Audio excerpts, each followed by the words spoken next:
प्रणाम नीरज जी, आपके शो पर आकर मुझे हमेशा बहुत प्रसन्नता होती है।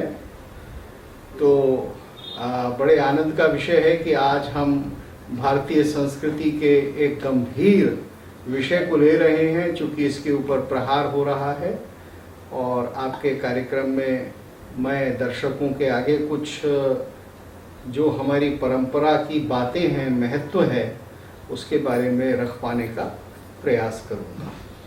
तो आप जी प्रश्न कीजिए। जी जी मैं जो सबसे पहली चीज आपसे जानना चाहता हूँ कि बहुत बार ये कहा जाता है कि हमारी संस्कृति पे आक्रमण है, हमारी सभ्यता पे हमला है, हमारी परंपराओं पे हमला है।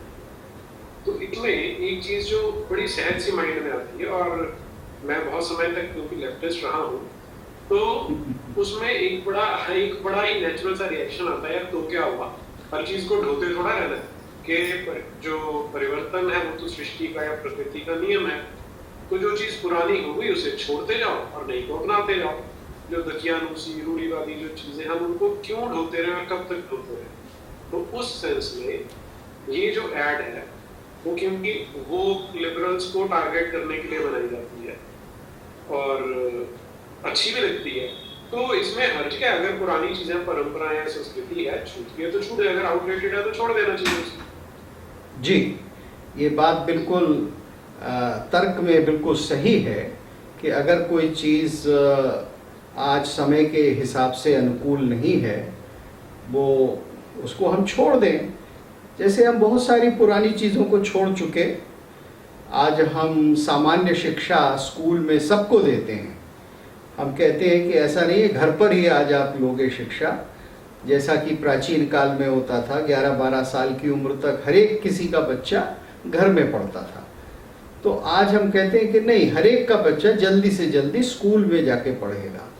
तो समय बदल गया और हमने उसको मान लिया और हमने उसका व्यवहार कर दिया, क्योंकि वो समय के अनुसार बहुत ही हमारी संस्कृति के लिए लाभप्रद थी।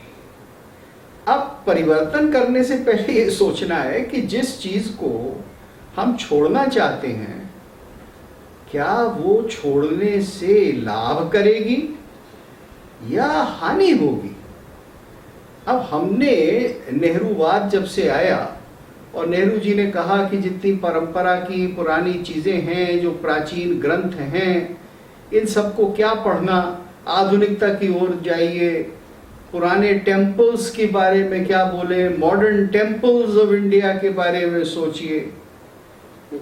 तो क्या इसमें मुझे ध्यान है कि यहाँ जब मैं चंडीगढ़ रहा करता था, वहाँ पे साथ में भाखड़ा डैम बना हुआ है। जी हाँ, वहाँ पंडित नेहरू की मूर्ति भी लगी हुई है जी, और नीचे लिखा हुआ है, उनका एक कोट है कि these are the modern temples of India. हाँ, हालांकि देखने में बड़ा बेहुदा, बड़ा ही गंदा सा लगता है, लेकिन हाँ, कह गया जी। कह दिया ही नहीं, वो उनका विचार था कि ये जो बड़े बड़े डैम बनाना, सामाजिक सुधार इस प्रकार का करना, ये ही आधुनिक दिव्यता है, यही आधुनिक मंदिर है, यही आधुनिक उपासना है। तो आपने दिव्य से ध्यान हटाकर केवल शरीर की ओर लगा दिया और आपने डैम्स को मॉडर्न टेम्पल्स ऑफ इंडिया कह दिया। लेकिन आपने ये नहीं सोचा कि प्राचीन काल में जो सरोवर हुआ करते थे और सारा भारत सरोवरों से भरा रहता था, तो वो एक टेक्नोलॉजी थी जिससे सिंचाई होती थी। और आज ये सिद्ध हो गया कि डैम्स के मुकाबले सरोवर बनाना, वाटर कंजर्वेशन करना, जगह जगह करना, सारे देश में करना, वो अधिक हितकर है। उससे वाटर लेवल बना रहता है। तो अब देखिए, मैंने आपको इस पूरी आधुनिकता की जो दृष्टि है, जो कहती है कि पुराने को छोड़ दो और बिना सोचे समझे छोड़ दो, उसका उदाहरण दे दिया।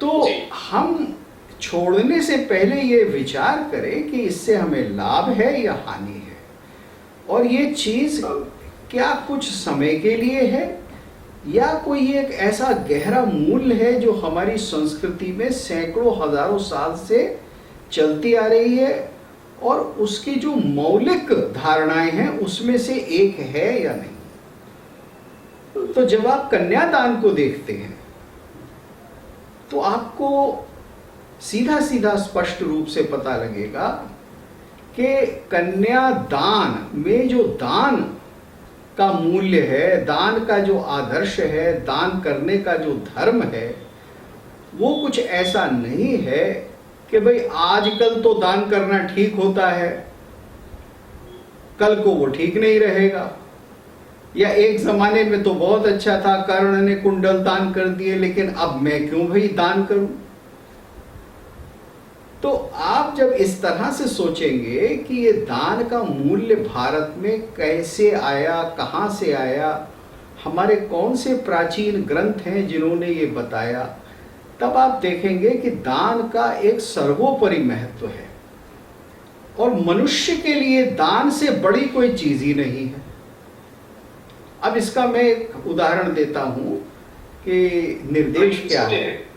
जी, आप तो बड़ी बड़ी बातें कर रहे हैं, लेकिन मुझे तो आपसे बिल्कुल कोई आइडेंटिफाई कर पा रहा हूँ। आप तो एक लड़की को चीज समझ के दान कर देते हैं।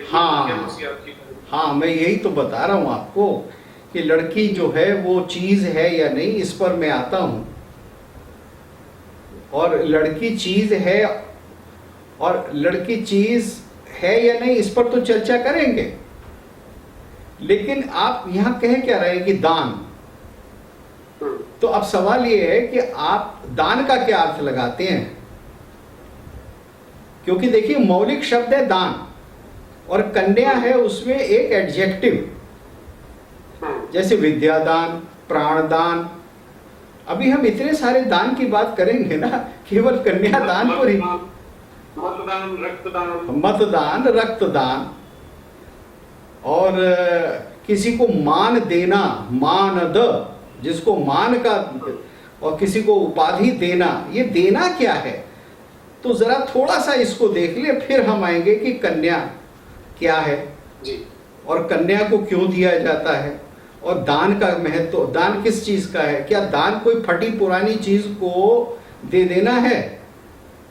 सबसे बड़ी मुसीबत तो ये हो गई है कि आधुनिक काल में जो केवल मार्क्सवादी ही नहीं, कुछ हमारे ऐसे सुधारवादी हिंदू भी हैं जो ही कहते हैं कि नहीं नहीं नहीं, कन्यादान की क्या जरूरत है, वो तो कन्या कोई वस्तु थोड़ा ही है, और ये तो कभी था ही नहीं, श्रुति में तो था ही नहीं। एक बहुत बड़े धर्म गुरु हैं हमारे, उनके लाखों देश के अंदर अनुयायी हैं, विदेश में बहुत उनकी ख्याति है, तो उन्होंने बयान दिया कि श्रुति के अंदर तो साफ कन्यादान था ही नहीं, ये तो बाद में स्मृति में आ गया, तो स्मृति में आ गया तो इसको हटा देना चाहिए।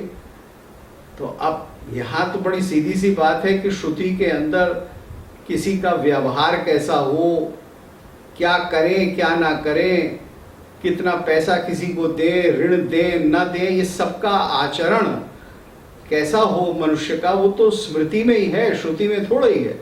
श्रुति में तो देवताओं के बारे में जो प्रशंसा के मंत्र हैं, उनकी स्तुति और वंदना है, वो है, और उसके अंदर जो ऋत है, जो सत्य है, उसके आधार पर स्मृति बनती है। अब इन चीजों को लोग भुला देते हैं। खैर, विषयांतर हो रहा है, मैं लौटता हूं उसके ऊपर, दान का आपको महत्व बताता हूं, फिर मैं कन्या के ऊपर आऊंगा कि कन्या वास्तव में क्या है। तो दान के बारे में कहानी ये कही गई है बृहदारण्यक उपनिषद में कि ब्रह्मा के पास सबसे पहले देवता जाते हैं और देवता कहते हैं कि हमें उपदेश दीजिए। तो ब्रह्मा उनको एक अक्षर बोल देते हैं, द। फिर पूछते हैं, भाई समझ गए मैंने क्या कहा। उन्होंने कहा जी समझ गए। क्या समझे भाई? आपने हमसे कहा, आपने हम देवताओं को कहा दाम्यत, मतलब अपने ऊपर कंट्रोल रखो। कहने का मतलब ये कि आप देवता हैं, आप जितना चाहें खाएंगे पिएंगे, बीमार नहीं होंगे, खूब इंजॉयमेंट करेंगे, लेकिन ज्यादा इंजॉयमेंट करेंगे तो आपका भी विनाश हो जाएगा, इसलिए दाम्यत। वो चले गए, मनुष्य आए। मनुष्यों को भी उन्होंने द कहा, पूछा समझ गए? तो उन्होंने कहा आपने कहा दत्त दो, दान करो, क्योंकि मनुष्य लोभी होता है। मनुष्य का जो स्वभाव है वो लोभ का है, चीजों को इकट्ठा करने का है, संग्रह का है, दूसरे से छीन कर लेने का है। जो नियम है उसको हटाकर भी दूसरे का माल हड़पने का है। मनुष्य की ये प्रकृति है। लोभ उसका सबसे बड़ा दुश्मन है। इसलिए उन्होंने कहा दत्त दो, भाई देना सीखो, दान करो। आपका पहला धर्म है दान करना। फिर राक्षस जाते हैं तो उन्होंने कहा आप दया करो, क्योंकि आप बड़े बलवान हैं। तो मनुष्य के लिए बड़ा स्पष्ट है कि उसके जितने भी संबंध बनेंगे वो देने से होंगे। और भारतीय संस्कृति के जितने भी अधिकांश आप मूल्य देखेंगे, धर्म देखेंगे, आचार देखेंगे, तो उसमें देना है। अब ये देना और न देना, इसमें आप एक बहुत बड़ी बात को समझ लीजिए। आज की जो संस्कृति है वो देने पर नहीं, वो लेने पर, इकट्ठा करने पर, कंज्यूम करने पर, खाने पीने पर, उपभोग करने पर आधारित है। आपको जो सिखाया जा रहा है वो ये सिखाया जा रहा है कि आप अपना क्रेडिट बढ़ाइए, कितना आप ऋण ले सकते हैं बैंक से, और आप 10 क्रेडिट कार्ड ले लीजिए, 10 लोन ले लीजिए। दिन भर आपसे कहा जाता है आप खरीदिए खरीदिए, इकट्ठा कीजिए। तो जिस समाज में मूल्य देने का ना लेने का हो गया हो, तो उसमें क्या होगा, उसमें आप हर चीज को वस्तु समझते हैं कि भाई ये तो ऐसी चीज है कि मैं जब चाहूं इसको बेच दूं, जब चाहूं इसकी एक कीमत लगा के या तो किसी से खरीद लूं या बेच दूं। तो दान की वहां कॉन्सेप्ट खत्म हो जाती है। वहां देने का अर्थ होता है कि मैं किसी को या तो लोन दे रहा हूं या मैं व्यापार कर रहा हूं, और ज्यादा से ज्यादा मैं चैरिटी कर देता हूं कि अच्छा भाई घर में बहुत सामान इकट्ठा हो गया है तो अब इसको मैं लोगों के घर के आगे रख दूंगा। अब अमेरिका में ये कॉमन चीज होती है, वहां या एक गैराज सेल लगाई जाती है कि घर में बहुत सारा सामान इकट्ठा हो गया, उसको गैराज में एक दिन इकट्ठा कर देते हैं, नोटिस लगा देते हैं, लोग आते हैं, उनको अपने मतलब की जो चीज नजर आती है वो उठा के $1 दे के या कुछ भी ना दे के ले जाते हैं। तो ये वहां दान नहीं है, वहां हर चीज वस्तु है। तो जो लोग कहते हैं कि अरे भाई कन्या क्या ये कोई वस्तु है आप दे रहे हैं, तो ये वो लोग हैं जो हर चीज को वस्तु समझते हैं। भारत में कन्या को तो वस्तु समझा ही नहीं गया है, कन्या को तो लक्ष्मी समझा गया है। कन्या धन भी कहा जाता है। तो कन्या धन का मतलब क्या है कि कन्या आपके पास एक संपदा के रूप में आई है। और संपदा क्या है? देखिए, आपने किसी मां के पेट से जन्म लिया। मनुष्य जो है, मर्द जो है और स्त्री जो है, कोई भी वो किसी स्त्री के पेट से ही तो जन्मता है ना। माता तो स्त्री ही होती है और तो कोई नहीं हो सकता। वो ठीक है, आजकल साइंस बहुत बढ़ गई है, कल को कुछ ऐसे क्यूबिकल्स बन जाएंगे कि जो वूम को रिप्लेस कर देंगे, लेकिन फिर भी वो वूम्स ही कहलाएंगे, मैट्रिक्स ही कहलाएंगे हैं। तो आप ये समझते हैं कि ये माता है, तो अब ये माता दोबारा कैसे बनेगी?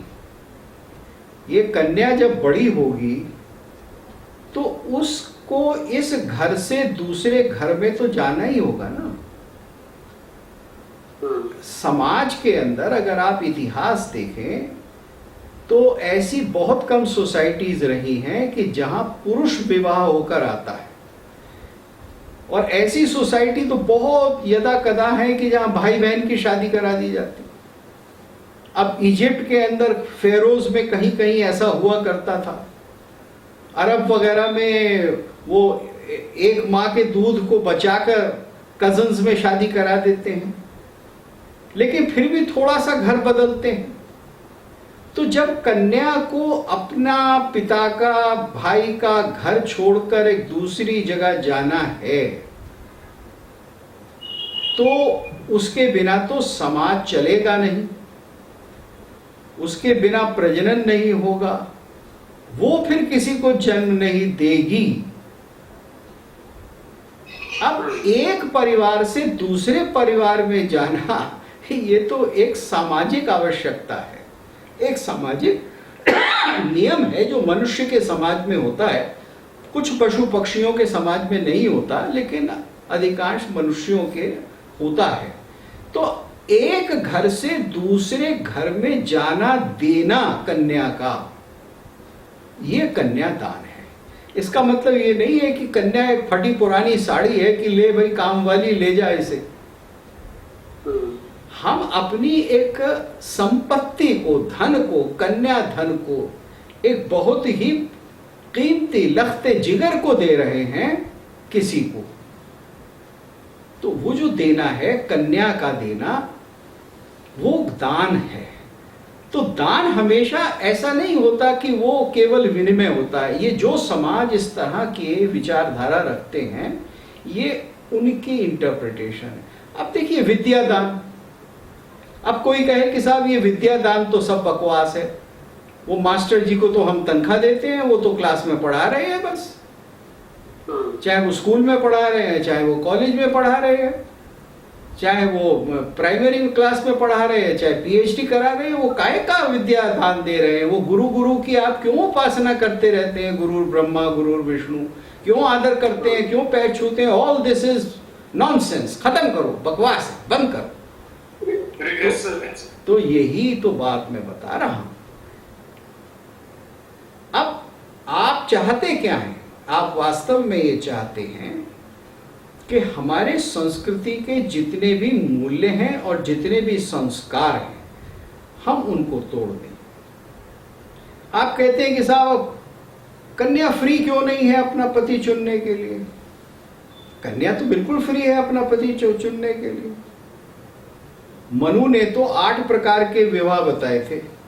उसमें गांधर्व विवाह के अंदर लड़की कहती थी कि मैं तुझे पसंद करती हूं, लड़का कहता था मैं तुझे पसंद करता हूं, और दोनों एक दूसरे के साथ समागम करके पति पत्नी होते थे, और वो लॉफुल मैरिज होती थी, वो मैरिज मानी जाती थी। उसमें अगर पुरुष मना करता था तो फिर उसको कहा जाता था कि लड़की कह रही है कि तुमने शादी की है, लड़की की बात को हम मानेंगे। तो भारत में इतना लिबरल समाज भी था, लेकिन गांधर्व विवाह कोई बहुत बड़ा नियम नहीं था। कुछ लोग करते थे, कहीं हो सकता था, और उसको कहा गया है कि अगर ऐसा हो तो बहुत अच्छा है, बुरा नहीं है। और बहुत बार ये होता था गांधर्व विवाह के बाद फिर दोबारा ब्राह्म विवाह या दूसरे प्रकार का विवाह हो जाता था। अब ये क्यों आवश्यक है? क्योंकि ये 2 परिवारों का आपस में मिलन है। तो एक परिवार दूसरे परिवार को कन्या देता है। अब जो संस्कृतियां चाहती हैं कि परिवार की कुछ इसमें रजामंदी ना हो, फैमिली हो ही नहीं, केवल व्यक्ति हो, केवल इंडिविजुअल हो, और इंडिविजुअली सारे फैसले करे, उसको ना कोई रोकने वाला हो, ना कोई सुझाव देने वाला हो, और अगर कोई रोके तो वो पुलिस से और स्टेट से शिकायत करे, और स्टेट कहे कि नहीं नहीं तुम तो 18 साल की हो चुकी हो। तो ये जो समाज जिसका हम अब अनुसरण कर रहे हैं, इसमें से हम फैमिली को निकाल रहे हैं। तो भारतवर्ष ने ये माना है कि आज भी भारतवर्ष को फैमिली की आवश्यकता है, परिवार की आवश्यकता है। तो जब परिवार एक संबंध के बारे में सोच समझकर एक दूसरे परिवार से संबंध बनाएगा तो क्या होगा, उसमें कल को कई लोग खड़े होंगे कुछ कहने के लिए, और उन दो, केवल ये आप ये ना सोचिए कि कोई कष्ट में या आपद धर्म में ही दो परिवार काम आएंगे, उन दोनों परिवारों का आपस में बल बढ़ेगा। और कन्या का एक दूसरे परिवार में जाने का अर्थ होता है कि उसने जो जीवन अपना एक परिवार में बिताया है उस सब की तत्व को, उस सब के तरह तरह की विद्याओं को, उसकी खास बातों को वो दूसरे परिवार में ले जाती। एक जगह से दूसरी जगह बहुत सारी चीजें जाती हैं, तरह तरह के स्किल्स जाते हैं। तो ये परिवार के बीच का जो संबंध है इसको आज नकारा जा रहा है और ये कहा जा रहा है कि नहीं नहीं, ये तो कन्या है, ये जहां चाहे वहां चली जाए, आप तो इसको जो दान कर रहे हैं ये तो वस्तु समझकर कर रहे हैं। तो वस्तु हम नहीं समझते, हिंदू संस्कृति, भारतीय संस्कृति उसको नहीं समझती है वस्तु, वो तो उसको अभूतपूर्व संपदा समझती है। देखिए, जब संस्कार होता है, विवाह संस्कार, हिंदू संस्कार, तो उसमें क्या किया जाता है, उसमें वर को विष्णु और कन्या को लक्ष्मी बनाया जाता है। उन दोनों को बिठाकर उनके सर के ऊपर जो एक मुकुट लगाया जाता है, आप देखते होंगे, और सारे भारतवर्ष के अंदर तरह तरह के मुकुट लगते हैं वर और कन्या के ऊपर। बंगाल में एक किस्म का और गुजरात में दूसरे किस्म का, वो एक बड़ी खूबसूरत बात होती है। तो उस मुकुट का मतलब क्या है कि वर विष्णु है और कन्या लक्ष्मी है। तो अब जो लक्ष्मी है वो वस्तु कैसे हो जाएगी, वो तो रत्न होगी ना। अब कहने को तो रत्न भी वस्तु है, लेकिन उसका एक मूल्य है, वो विशिष्ट है। तो विष्णु और लक्ष्मी की तरह से, जैसे विष्णु संसार का पालन करते हैं लक्ष्मी के साथ, अकेले नहीं कर सकते वो, जैसे शिव शिवा के साथ करते हैं, इसी तरह से ये वर और कन्या विवाह के बाद एक परिवार बनाएंगे, संतान की उत्पत्ति करेंगे, उनको योग्य नागरिक बनाएंगे और संस्कृति को आगे बढ़ाएंगे। तो यहां वस्तु कहां आ गई भाई? ये तो आप कह रहे हैं वस्तु है, वस्तु है।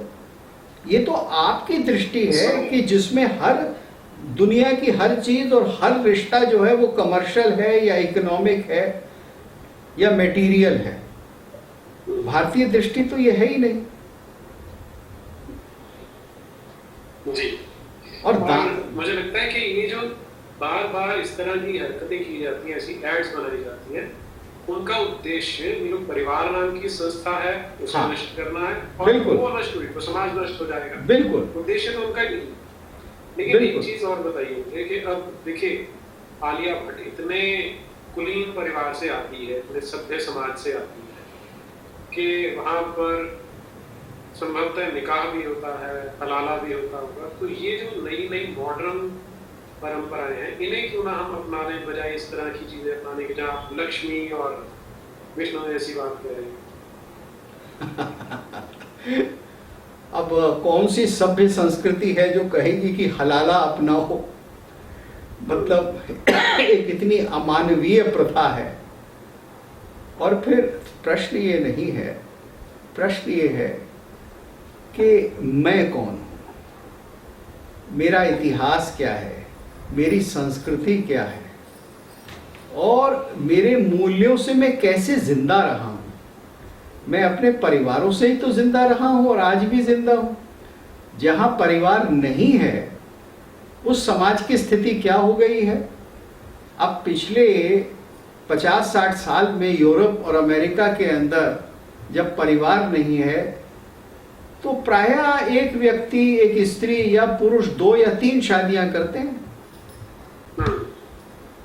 अब जब ये 2 या 3 शादियां करते हैं तो बच्चों के ऊपर क्या असर होता है, इस पर वही लोग बहुत कुछ लिख रहे हैं, पढ़ रहे हैं। मुझे और आपको उसकी चर्चा करने की आवश्यकता ही नहीं है। यहां तक कि जो क्रिश्चियन चर्च है वो कहता है फैमिली बचाओ, जबकि क्रिश्चियन चर्च चाहता है कि भारत के मूल्य खत्म हो जाएं, भारत की फैमिली और फैमिली मूल्य खत्म हो जाए, वहां लक्ष्मी और उनका पूजन समाप्त हो जाए, विष्णु का। लेकिन किसी तरह से अमेरिका में परिवार बचा रहे, तो वो नहीं बचा रहेगा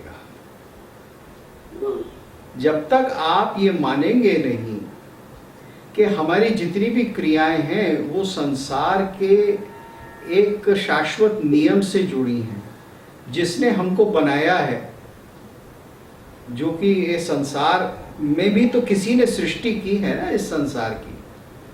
चाहे आप उसे ईश्वर माने या किसी और नाम से जाने या उसको प्रकृति कहें, कुछ भी कहें, अलग अलग दर्शन है, लेकिन सृष्टि तो है। उस सृष्टि का जो क्रम है परिपालन का, वो तो मनुष्य को करना होगा ना। उसके बिना तो मनुष्य जो है वो अपना जीवन सुखद रूप में नहीं जी सकता। तो 2 परिवारों में इसलिए संबंध अवश्य होगा। और मैं आपको बताऊं, कन्यादान का अर्थ तो इस तरह से माना गया है कि आप एक बहुत बड़ा पुण्य कर रहे हैं। क्योंकि आप कर क्या रहे हैं, आप किसी को ये मौका दे रहे हैं कि वो अपना परिवार बसाए, और जो ले रहा है आपसे दान, वो भी तो आपका जीवन भर के लिए ऋणी है। जिस तरह से मैं शिष्य बनकर गुरु से विद्या लेता हूं, तो मैं जीवन भर उसका ऋणी रहता हूं। अब जिन संस्कृतियों में सिर्फ ये है कि भाई मैं आया, आपको मैंने फीस दे दी, आपने मुझे कुछ पढ़ा दिया, टाटा बाय बाय, तो मैं नहीं समझता कि वहां गहरे संबंध बनते हैं। इसमें एक वो जो मैकॉले के मिनट्स हैं, जो बहुत फेमस है हमारे देश में। जी हाँ। ये मैकॉले जो, लेकिन जो फेमस नहीं है कि उसको रिवर्ट किया था एक जेम्स प्रिंसेप था, उसी कमेटी का मेंबर था वो जी। तो उसने बात बोली थी जो मुझे आपकी बात से ध्यान आ रही है जी। मैंने पहले भी एक बार चर्चा की थी, एक बार फिर दोहरा रहा हूं मैं जी। उसमें जेम्स प्रिंसेप ने एक पॉइंट उठाया कि जो मैकॉले है जी, वो कह रहा है कि हिंदुस्तान के लोग इंग्लिश सीखना चाहते हैं जबकि संस्कृत को नहीं सीखना चाहते। हाँ। और इसका एविडेंस उसने दिया है कि जो इंग्लिश कॉलेज की स्थापना की गई थी, उसने एक वर्ष में 30 रुपए का रेवेन्यू इकट्ठा किया, जबकि संस्कृत वाले कॉलेज में ज्यादा विद्यार्थी पढ़ रहे हैं, वहां पर कोई रेवेन्यू नहीं आया। और ये मैकॉले का लॉजिक था, संस्कृत हटाने के लिए और इंग्लिश लगाने के लिए। बिल्कुल सही कह रहे हैं आप, बिल्कुल सही कह रहे हैं। जेम्स प्रिंसेप ने जो इसका उत्तर दिया, उसने कहा कि यहाँ पर ये जो इसने मैकॉले ने चालाकी की है वो क्या है कि जो हिंदू ब्राह्मण है जो बच्चों को पढ़ाते हैं, वो जब शिक्षा देने आते हैं तो उनके लिए शिक्षा के बदले धन मांगना पाप के समान है, और इसलिए वो कभी धन मांगेंगे। बिल्कुल। तो रेवेन्यू जनरेट नहीं होगा। बिल्कुल। ऑन द अदर हैंड जो इंग्लिश पढ़ा रहा है प्रोफेसर, हाँ। वो एक क्रिश्चियन है, उसने स्पेशली शब्द यूज किया कि वो क्रिश्चियन है, हाँ। और वो पूरी बेशर्मी से पैसे मांगता है, इसलिए वहां पे रेवेन्यू। हाँ बिल्कुल। तो ये विद्यादान और आज के एजुकेशन में अंतर है। बिल्कुल आप सही कह रहे हैं कि उन्होंने विद्यादान को क्या कहते हैं, विद्या व्यवसाय बना दिया। उन्होंने उसको दान छोड़कर व्यवसाय बना दिया, और उसका नतीजा हम देख रहे हैं कि किस तरह से विद्या की भारत में तब से अवनति हो रही है। और आप ये देखिए कि आज भी भारत में कुछ पारंपरिक विद्याएं हैं जैसे संगीत, उनमें आज भी गुरु का परम महत्व है। और आज भी लोग गुरु की केवल सेवा और देखभाल ही नहीं करते, बल्कि गुरुओं की दी हुई कृतियों को, विद्याओं को सैकड़ों वर्ष तक जीवित रखते हैं, उसकी परंपरा बनाकर रखते हैं। तो वो भावना आप में उत्पन्न नहीं होगी जब तक आप जो गुरु दे रहा है उसको ज्ञान नहीं मानेंगे। अगर आप उसको वस्तु मानेंगे तो आपको उसको कुछ दिन रखेंगे, फिर उसको फेंक देंगे, कोई नई चीज ले लेंगे। तो इसलिए संस्कृति, संस्कार, काव्य, आदर्श, इसका संरक्षण नहीं होगा। फिर वो चीजें सैकड़ों साल से चली नहीं आई। आज लोगों ने बहुत बड़ी बड़ी किताबें लिखी हैं कि इंडो यूरोपियंस कौन थे, आर्य बाहर से आए, नहीं आए। ये सब आपने कैसे कर दिया? क्योंकि वेद आज भी आपको उपलब्ध है। और ये वेद इसलिए उपलब्ध नहीं हो गया कि किसी ने इसको कभी छाप दिया था या 1000 साल पहले इसके पांडुलिपियां बन गई थी। ये इसलिए उपलब्ध है कि इसको मौखिक रूप से, इसको याद करके, इसको धारण करके आगे सिखाने की एक बहुत बड़ी विधि थी। तो वो विधि पैसे के लिए नहीं थी, वो ज्ञान को परिपुष्ट करने के लिए थी। तो इसी तरह से हम अपने परिवार को, स्त्री को, लक्ष्मी को, जो सूक्ष्म और स्थूल दोनों रूप में धन है, जब तक हम उसको इस तरह से संपदा नहीं मानेंगे, जब तक हम उसको श्री नहीं मानेंगे,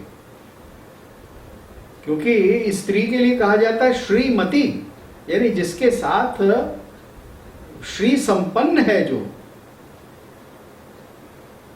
तो आप इस मूल्य को ही हटाना चाहते हैं और आप तो कहते हैं।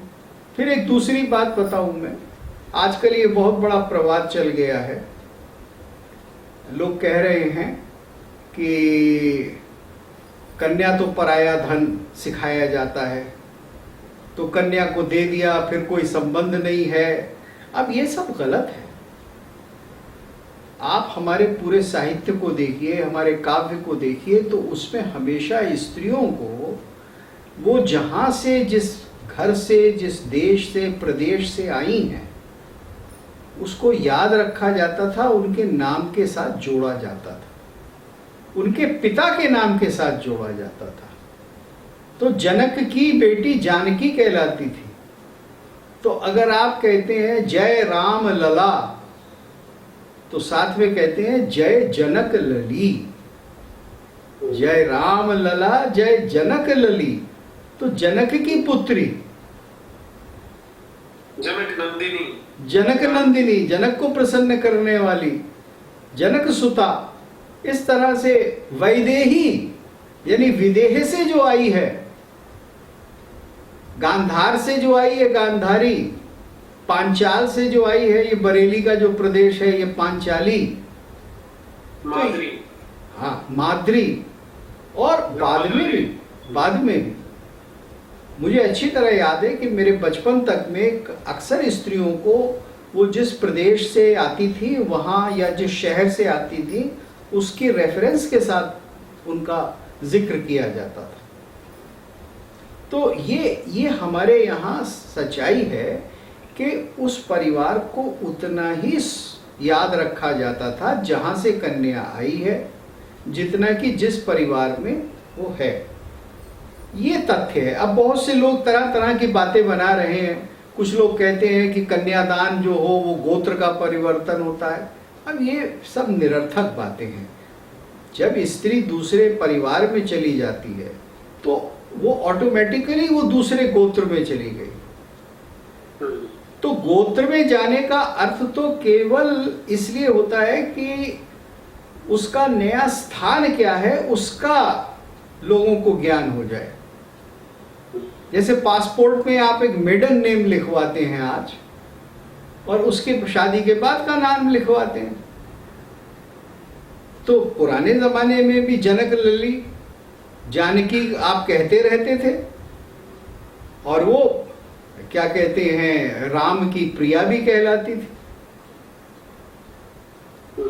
तो क्योंकि स्त्री जो है वो दोनों परिवारों को आगे बढ़ाती है। संतति जो है एक परिवार में जन्म लेकर और दूसरे परिवार में जन्म देकर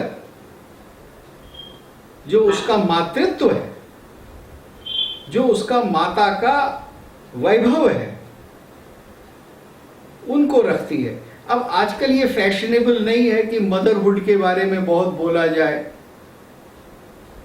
क्योंकि अगर आप मदरहुड के बारे में ज्यादा बोलेंगे तो आपको ऑफिस वर्कर्स कम मिलेंगे, फिर आपको लेडी सीईओ कम मिलेंगी, तो आपने मदरहुड को जरा डाउन कर रखा है। लेकिन ये सब इकोनॉमी के परिवर्तन हैं, कल को क्या पता कौन सा परिवर्तन होता है। ये ऐसे परिवर्तन नहीं है कि जो सदा चलते ही रहेंगे, जो बायोलॉजिकल हैं। हम जो बात कर रहे हैं वो प्योरली बायोलॉजिकल बात कर रहे हैं, उसके अंदर कोई परिवर्तन नहीं होने वाला है। जी हाँ। अच्छा, अब जी मैं दूसरी चीज पे आता हूँ। अच्छा, आने से पहले मैं एक और चीज जो शेयर करना चाह रहा था कि अगर ऐसा ही कहा जाए कि वस्तु है दान दी जा रही है, मुझे ध्यान है कि जब मेरा विवाह हो रहा था तो उसमें जो वहां पर बार बार बात करते हैं, तो मुझे ध्यान है कि उन्होंने कहा कि अब आज के बाद अगर आप कोई पाप करेंगे तो 100% आपको लगेगा, लेकिन आपकी पत्नी से कोई पाप होता तो उसका 50% भी आपको लगेगा। ऑन द अदर हैंड मैं जो पुण्य करूंगा उसका 50% उसे मिलेगा, लेकिन वो जो पुण्य करेगी उसका 100% उसे मिलेगा। हाँ, देखिए ऐसा है कि ये एक थोड़ा सा लोकोक्ति है, या कुछ थोड़ा सा लोग इसके अंदर परिवर्तन कर देते हैं। विवाह में एक सप्तपदी चरण होता है। विवाह पद्धति में 21-22 चरण होते हैं।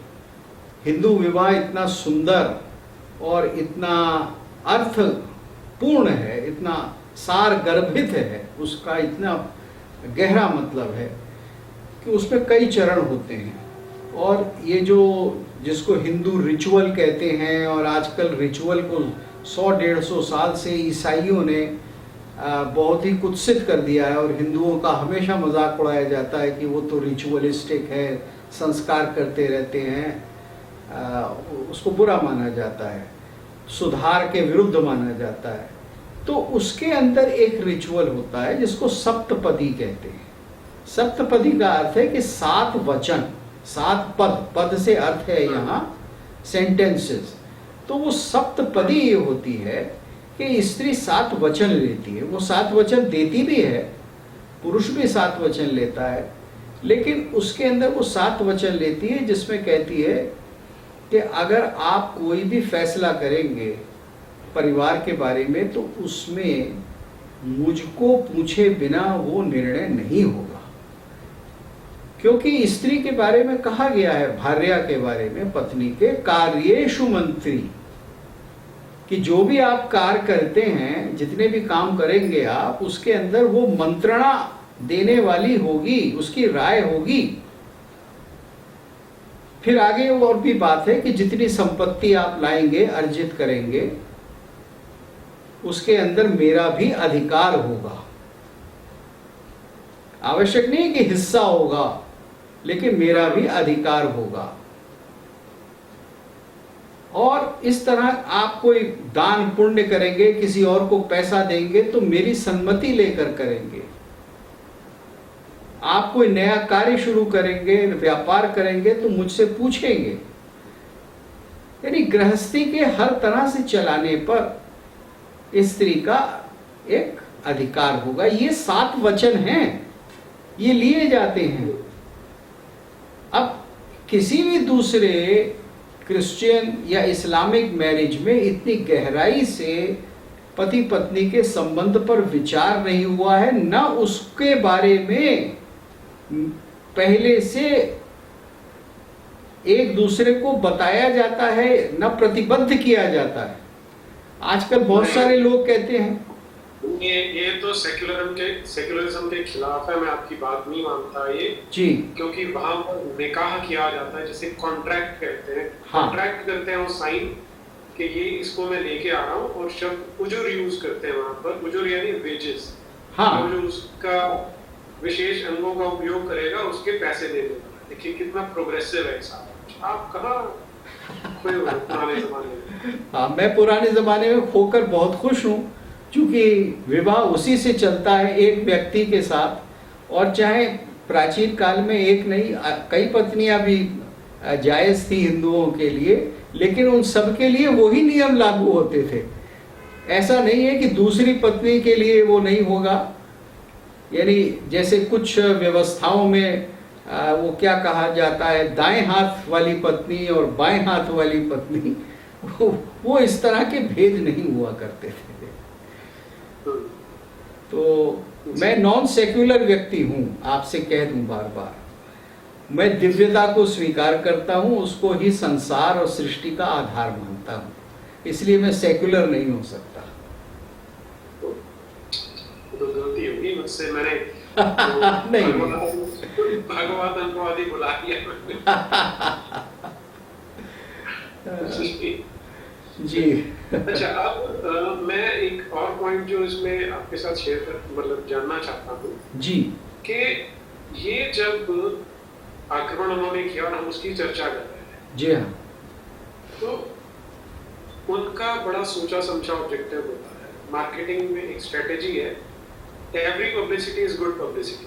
हाँ, और ये बॉलीवुड वाले भी बोलते हैं कि बदनाम होगे तो क्या नाम ना होगा। मतलब मेयर फैक्ट कि हम उसकी डिस्कशन कर रहे हैं, अपने उस पर रिएक्ट कर रहे हैं, हाँ, तो किसी ना कहीं ना कहीं हम इनएडवर्टेंटली उनको लाभ तो नहीं पहुंचा रहे। नहीं, देखिए, हम लाभ जब पहुंचाएंगे जब हम उसको स्वीकार कर लेंगे या उसको हम आगे बढ़ाएंगे।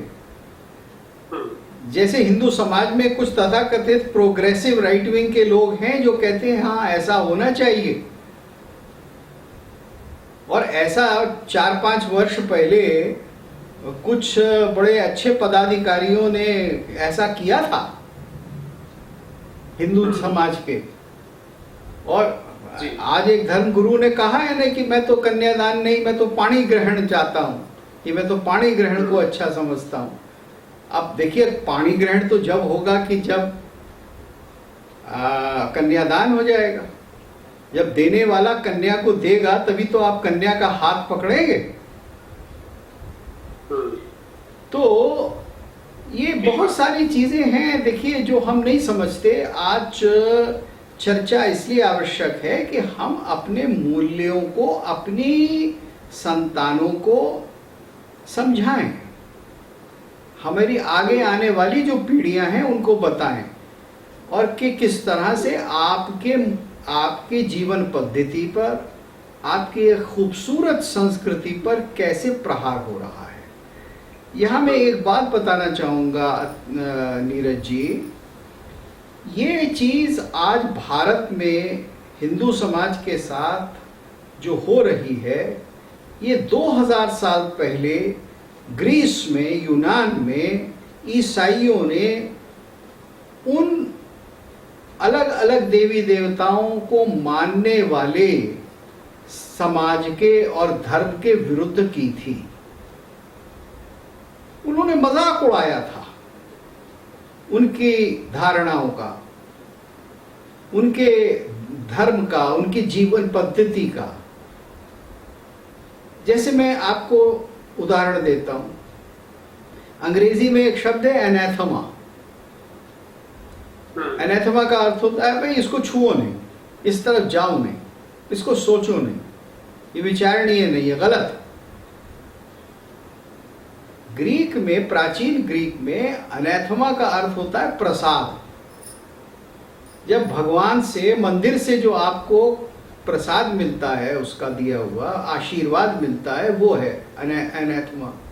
तो उन्होंने उस सुंदर चीज को कुत्सित कर दिया कि नहीं नहीं, इससे दूर रहो। जैसे मूर्ति पूजा से दूर रहो। मूर्ति जो है वो तो पाप की वंदना जो है वो तो पाप है। बुत परस्ती वो तो हमें दोजख में ले जाएगी।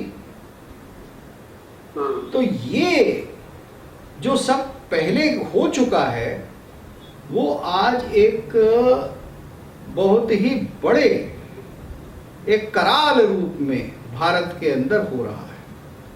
और ये जो भी बातें आप ये कुछ मान्यवर बयान देते फिरते हैं और मान्यवर बयान दे रहा है, ये कहीं ना कहीं तार उसी विचारधारा और उसी प्रेरणा से जुड़े हैं। जी, ये वही खेल है, उन्हीं लोगों का खेल है। ये सबसे महत्वपूर्ण बात है हमारे लिए कि ये सारा कुछ जो मिशनरी लॉबी है, बहुत वेल ऑयल्ड मशीनरी है, बिल्कुल हम कर चुके हैं और उनके पास सदियों का अनुभव है कि किस तरह से समाज को धीरे धीरे तोड़ना है।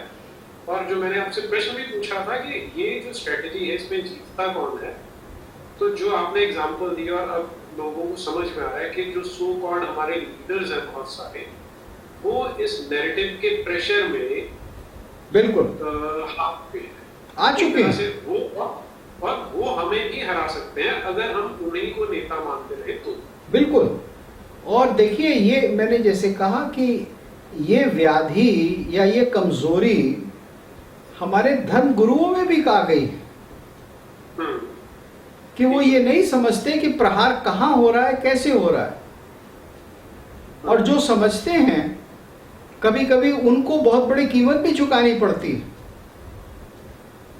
क्योंकि उनके ऊपर फिर बहुत बड़े प्रहार होते हैं। आप जानते ही हैं कि जिन संतों ने मुकाबला किया है इस प्रकार की घृणा का और इस प्रकार के परिवर्तन और धर्मांतरण का, तो उनको बहुत कष्ट से सहना पड़ा या प्राण भी देने पड़े। तो वो प्राण दान था, दान होता है। जी, ठीक बात है, दान होता है। लेकिन जी हमारी स्थिति जो है, अब जब हम ये सोच रहे हैं कि ये जो एडवर्टाइजमेंट उन्होंने बनाई, तो पहला तो हमारा दृढ़ एक प्रतिज्ञा हो जानी चाहिए कि आज से इस कंपनी का सामान तो हम नहीं लेने वाले। बिल्कुल, आप बिल्कुल बिल्कुल जो उसमें ब्रांड एम्बेसडर बन रहे हैं, जो उसमें पार्टिसिपेट कर रहे हैं, उन सबका बॉयकॉट हमें करना चाहिए और पूरी कड़ाई के साथ करना चाहिए। प्लस हमें आइडेंटिफाई कर लेना चाहिए कि कौन कौन से लोग हैं जो इस प्रेशर में क्रैक कर रहे हैं। जी हाँ। तो या तो उन्हें सुधारा जाए, अगर सुधारा जा सकता है, नहीं तो उन्हें नकार दिया। बिल्कुल, उनको बहिष्कार होना चाहिए और बहिष्कार से वो समझ जाएंगे कि समाज ने उनको नकार दिया है, रिजेक्ट कर दिया है। क्योंकि उन लोगों के लिए जो सबसे अधिक मूल्यवान है, उन लोभी लोगों के लिए वो पैसा और है, वो केवल द्रव्य है। वो और किसी चीज में विश्वास नहीं करते। तो जब आप उनको द्रव्य नहीं दिलवाएंगे, जब पैसा की कमाई नहीं होगी, तो वो समझ जाएंगे कि यहाँ दाल नहीं गलेगी। और इसमें मुझे लगता है कि जो हमारे दर्शक हैं, हम सब लोग हैं, जो हमें एक्टिवली पार्ट प्ले करना पड़ेगा कि पहली चीज तो उनकी बात को समझना, जो अभी भरत जी ने इतनी डिटेल में समझाया, उसका उद्देश्य ही यही है कि हम लोग ये समझे कि आघात जो किया जा रहा है वो क्यों किया जा रहा है और किस चतुराई से किया जा रहा है, इसे आगे फैलाएं, लोगों को पता चले, ताकि क्योंकि उनका टारगेट है कि अगर 10 लोग विरोध करेंगे तो 30 ऐसे भी होंगे, 40 ऐसे भी होंगे जो कहेंगे यार ये विरोध कर रहे हैं, इसलिए तो हम मान्यवर को दे देंगे। और इसमें उन्होंने कौन सी गलत बात कही है। तो हमें ध्यान ये रखना है कि ये जो उनकी स्ट्रेटेजी है वो उनके लिए लूजिंग प्रोपोजिशन बने। और जो अभी उन्होंने कहा भरत जी ने कि जो द्रव्य है उनकी जेब पे इसका प्रभाव पड़े, तभी वो सुधरेंगे, अदरवाइज इसी रास्ते पे चलेंगे, बल्कि और एक्सेलरेट हो जाए। देखिए, ये एक बहुत बड़ा व्यापक घृणास्पद आघात संस्कृति पर, भारत की हिंदू संस्कृति पर हो रहा है। और हिंदू ही नहीं, भारत के अंदर जितने भी मूल्यवान लोग हैं उन सबके ऊपर हो रहा है। देखिए वो जितने भी हमारी परंपराएं हैं उन सबको तोड़ना चाहते हैं। वो कहते हैं मंदिरों का धन जो है वो तो सड़कें बनाने में लगा दो। अभी तमिलनाडु सरकार ने इस तरह का प्रयास किया है कि भगवान के पास जो राशि रखी है उसको ले लीजिए, उसको हिंदू धार्मिक कार्यों में न लगाइए, उसको आप सामान्य समाज के अंदर सड़कें बना दीजिए। तो ये क्या हो रहा है कि आपने जो मूल्य बनाया है कि ये देव स्थान है, यहाँ लोगों ने धार्मिक कार्यों के लिए, संस्कृति के लिए, विद्या के लिए धन दिया है, क्योंकि मंदिर जो है वो विद्या के क्षेत्र हैं, तो वो विद्या से हटकर वो उस काम में लग जाए जिस काम के लिए सरकार पहले ही टैक्स लेती है। तो ये चीज है। अब ये हर तरह का पाखंड हो रहा है कि अपने यहां तो आप एक मूल्य रखते हैं, और जब कोई आपसे कहता है कि हिंदू संस्कृति को मैं जारी रखूंगा, तो आपसे ये कहा जाता है कि नहीं नहीं, इससे तो बहुत प्रदूषण हो रहा है, इससे तो लोगों का बड़ा नुकसान हो रहा है, और आप ठीक उसका उल्टा कार्य करते हैं। तो एक एक करके हमारे हिंदू संस्कृति के जो भी बहुत ही अच्छे कार्य हैं और जो हमारे अच्छे आदर्श हैं और मूल्य हैं जिनके द्वारा हम जीते हैं, उन सबको नकारना। तो इसलिए हमें उन सबको दोबारा प्रतिष्ठित करना पड़ेगा।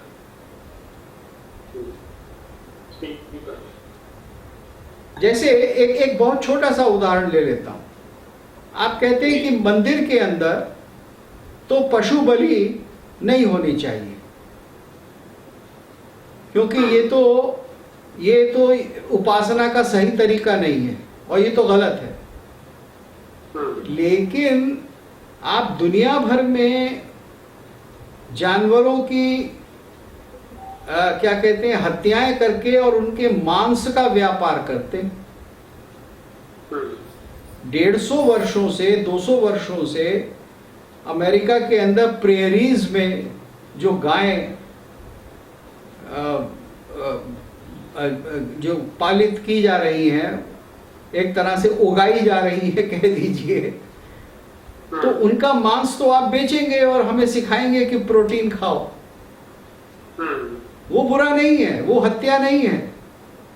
लेकिन अगर किसी ने अपने एक धार्मिक कार्य के लिए एक बलि की है, तो वो आप कहेंगे कि ये कुकृत्य है और ये नहीं होना चाहिए। क्यों? क्योंकि ये पाखंड बहुत पुराना है और इस पाखंड का ईसाई धर्म के साथ एक बहुत गहरा संबंध है। उन्होंने सारे मूर्ति पूजकों को और मूर्ति के आगे बलि देने वालों को इसी तरह से बुरा कहा, लेकिन स्वयं वो हमेशा मांसाहारी रहे। ठीक बात है जी। तो प्रश्न ले लो आप कुछ। जी हाँ, बिल्कुल, अब प्रश्न लेते हैं जी।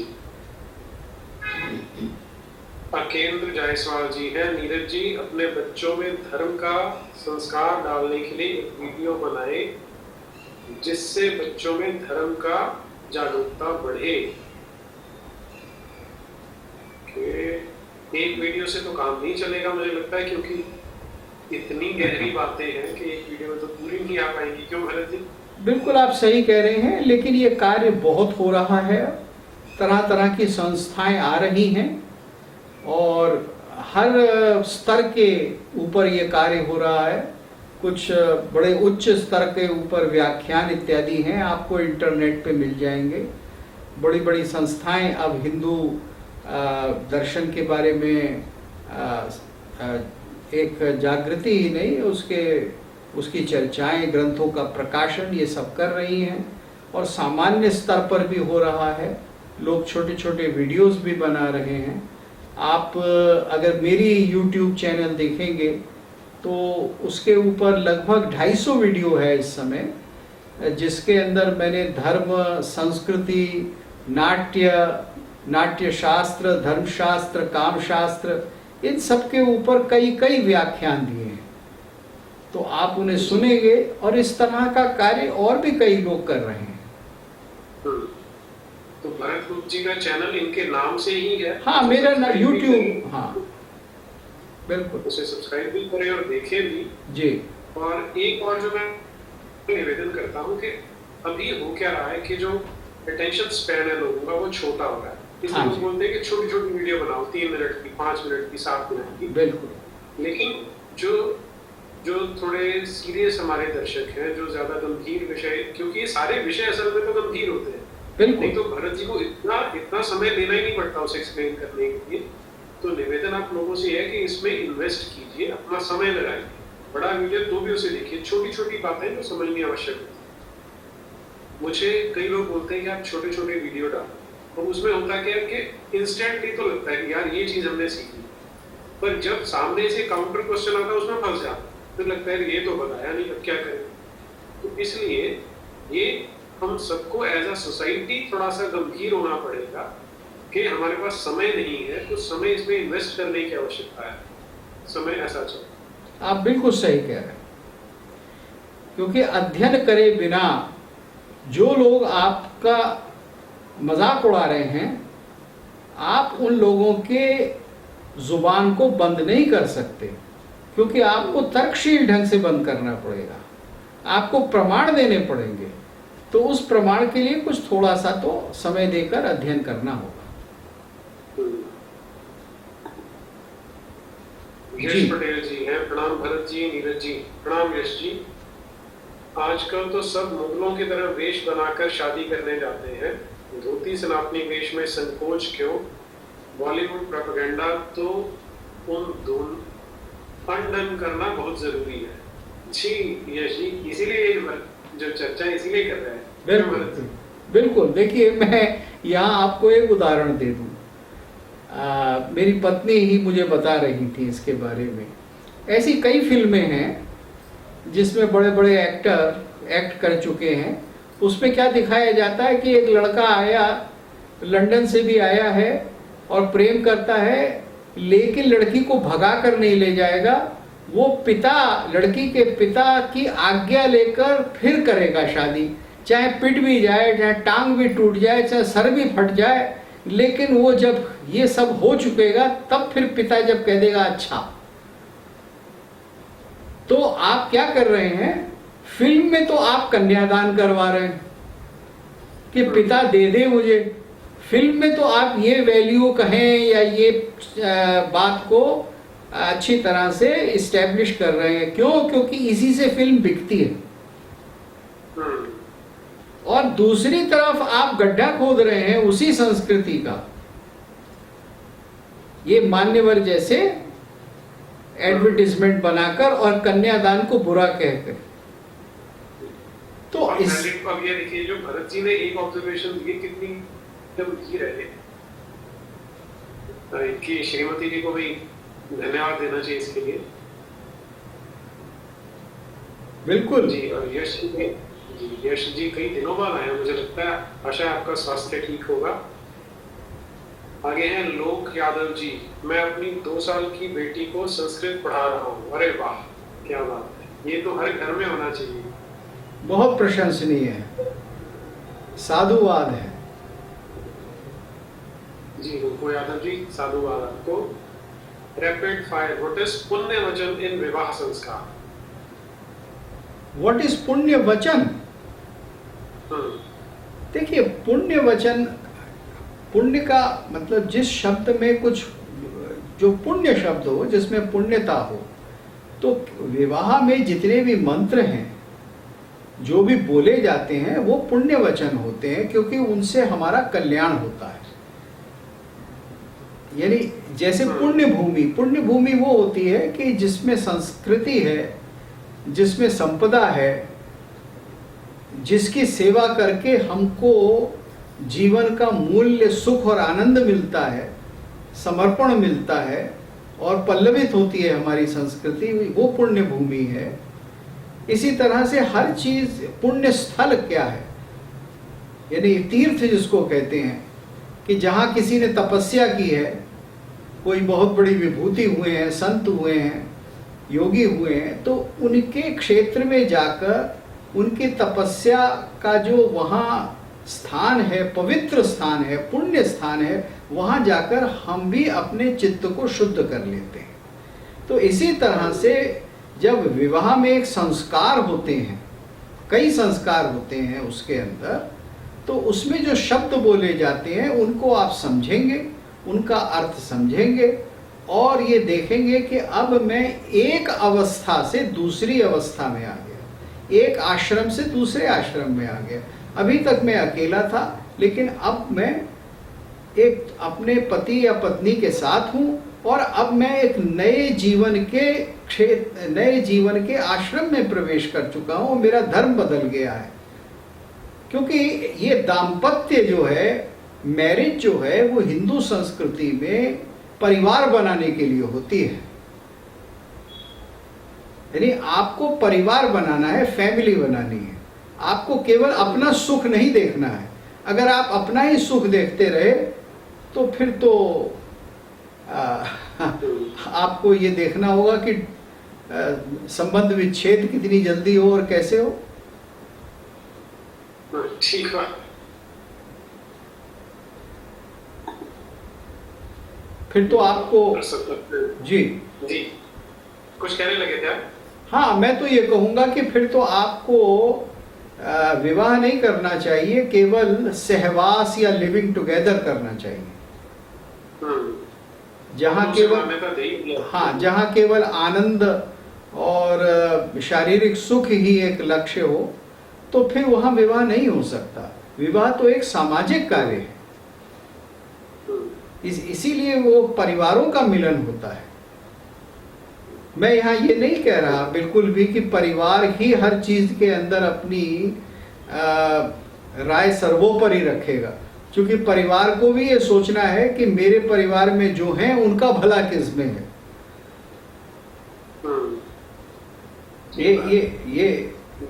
ये बात है। ये तो इसके बारे में बहुत प्राचीन काल में महाभारत में भी कह दिया गया था कि एकम त्यजेत कुलस्यार्थे, एक व्यक्ति का व्यक्तिगत हित जो है वो कुल या परिवार के लिए छोड़ दो,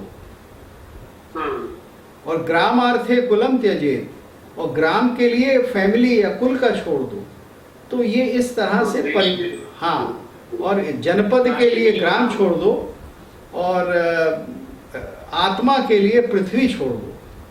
तो ये हमारे यहाँ अंतर संबंध, जितना भी अंतर संबंध है उस सब के बारे में अच्छी तरह बताया गया है। जी डॉक्टर सत्यम जी, सुपर करके लिए आभार। हमें आरएसएस ने बीजेपी दिया, हिंदुओं में चेतना जगाई, फिर भी 70% हिंदू आरएसएस को खत्म करने में लगा है। 70% हिंदू अभी भी सोया हुआ है। मेरी इसमें दो जगह पे कॉन्ट्राडिक्शन है आपकी। पहली तो जब आप कह रहे हैं कि 70% हिंदू आरएसएस को खत्म करने में लगा है, बहुत बड़ी गलतफहमी है आपकी। 70% हिंदू सोया हुआ है, ये बिल्कुल ठीक है, 70 से ज्यादा ही सोया हुआ है इसमें तो। लेकिन इसमें जो आपका निहित अर्थ है उससे थोड़ा सा मतभेद रहेगा। आरएसएस से ना कोई विरोध है, ना उसे समाप्त करने की आवश्यकता है। आरएसएस वो संस्था है जिसमें बहुत पुनीत कार्य किया है, बहुत बड़ा कार्य किया है। आज भी जो कार्यकर्ता हैं आरएसएस के बहुत अच्छा काम कर रहे हैं। जिस उद्देश्य को लेकर माननीय हेडगेवार जी ने बनाई थी, गुरु गोरवर ने चलाई थी, वो उसी उद्देश्य पर जब तक रहेगी तब तक बहुत अच्छी बात है। लेकिन अगर डाइल्यूट किया जाएगा, भ्रमित किया जाएगा, तो संस्था, पूरी संस्था की गलती नहीं है, उसके कार्यकर्ताओं की भी गलती नहीं है, लेकिन कुछ उन गिने चुने लोगों की गलती है जो मार्ग से भटक गए हैं। तो अंतर आपको समझना पड़ेगा। बिल्कुल सही कह रहे हैं भावों में बहकर हम गलतियां पूर्ण नहीं कर सकते। आज से 100 साल पहले गांधी जी के बारे में भी यही कहा जाता था कि गांधी जी ने ये दिया, गांधी जी ने वो दिया, लेकिन आज हम क्या भुगत रहे हैं आप उसे देख लीजिए। विभाजन दिया उन्होंने मीठी गोलियां खिला के, तो अब we don't have the luxury of repeating it, हम उसका पुनरावृत्ति नहीं कर सकते, हम अफोर्ड ही नहीं कर सकते। बिल्कुल सही, बिल्कुल सही। इन चीजों से ऊपर उठ के सोचना पड़ेगा। धर्म सर्वोपरि होता है, धर्म बचेगा तो राष्ट्र भी बचेगा। आप देख लीजिए किस तरह के लोगों के साथ, चलिए उसकी चर्चा नहीं करते हैं हम आज, रहने देते हैं। जी हाँ, अगला प्रश्न लेते हैं। जी,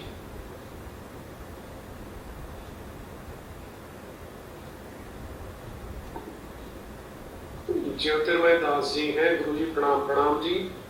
इन्हें कन्यादान प्रोग्रेसिव लगता है, पर मुसलमान निकाह में मेहर देकर जो लड़कियों को खरीदता है उन पर ये नहीं बोलेंगे। हाँ, वही बात कर रहे हैं हम ज्योतिर्मय जी के, भरत जी ने यही चीज बताई है, और मैं भी यही कह रहा हूँ कि कभी हलाला के ऊपर चर्चा कर दे या बुरके पे कर दे, तो फिर वो वास्तविकता समझ में आई कि ये पीपल विद गोल्डन हार्ट है। नहीं तो हमें पता है कि ये मक्कार लोग हैं जो सिर्फ हमारी संस्कृति को ही प्रभावित करना चाहते हैं।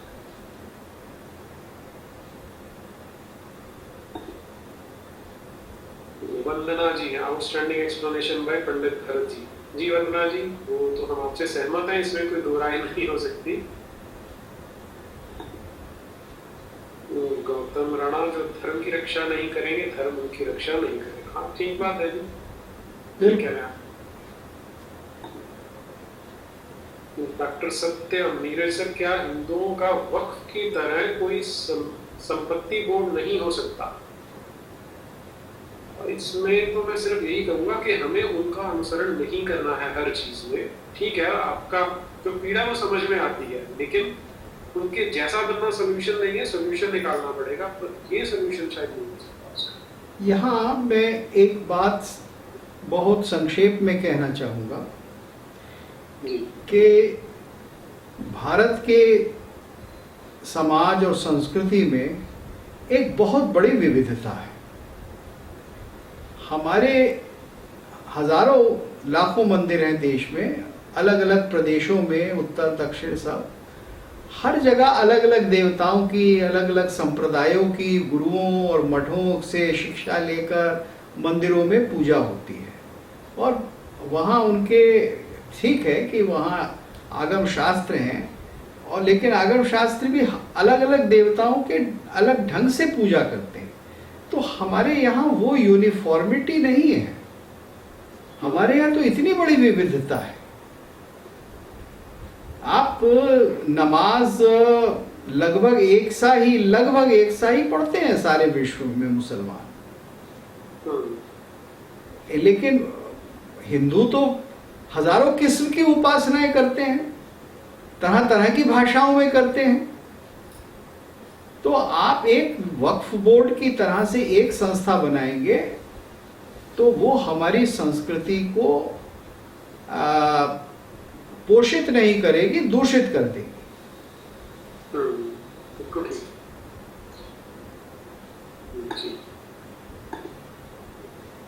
ओके जी, तो that brings us to the end of today's session. अगर कोई प्रश्न छूट गया तो एक बार भेज दें, क्योंकि मेरे पास जो थे वो समाप्त हो गए हैं जी। तो दैट्स इट आई सपोज। तो इतिश्री की ओर चलते हैं। जाने से पहले भरत जी, आपका सभी दर्शकों की ओर से बहुत बहुत आभार, बहुत धन्यवाद। एक प्रश्न और आया, मैं फटाफट से ले लेता हूँ। जी हाँ, अवश्य। रैपिड फायर है, वो कह रहे हैं why multi-bite system abolished in Hindus. देखिए, समाज में परिवर्तन होता है और भारतीय सिद्धांत ये है कि जो स्मृति है, यानी जो लोक का एक व्यवहार है, जो नियम हैं, कायदे कानून हैं, ये निरंतर परिवर्तनशील है। इसमें ऐसा नहीं है कि भाई अब ये हमको लिखा हुआ मिलता है तो ये कयामत तक ऐसा ही रहेगा।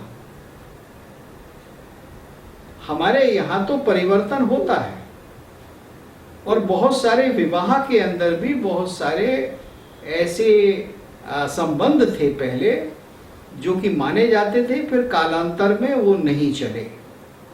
आप इसके ऊपर मेरे वीडियोस देख सकते हैं, कामसूत्र पर जो मेरे वीडियोस हैं वहाँ बहुत व्याख्या की गई है इसकी कि कितने प्रकार के संबंध, कैसी कैसी पत्नियां, ये वो सब बताया गया है। तो अब परिवर्तन होकर ये हमने मान लिया पिछले 100-150 साल में कि आज के समय में एक पत्नी व्रत ही श्रेयस्कर है, वो अच्छा है।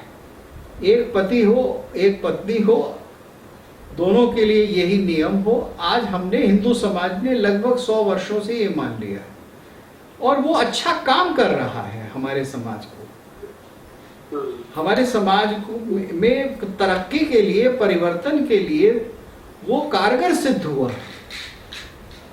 तो मैं समझता हूं कि ये परिवर्तन हिंदू समाज ने कोई जोर जबरदस्ती से नहीं कर लिया है, स्वेच्छा से किया है। उन्होंने राम के आदर्श को आगे रखकर, मानकर ऐसा किया है। अब कल को इसमें कुछ विचार बदलता है तो समाज में जो बदलेगा, जब सब होगा तब वो वैसा होगा। ठीक बात जी। राम से देशपांडे जी, जय श्री राम, धन्यवाद सहयोग के लिए। तो आज हम अतिथि श्री की ओर बढ़ते हैं। भरत जी, सभी दर्शकों की ओर से आपका बहुत बहुत धन्यवाद। फिर मिलेंगे, अभी समापन की ओर चलते हैं। भारत माता की जय। वंदे मातरम। वंदे मातरम। वंदे मातरम।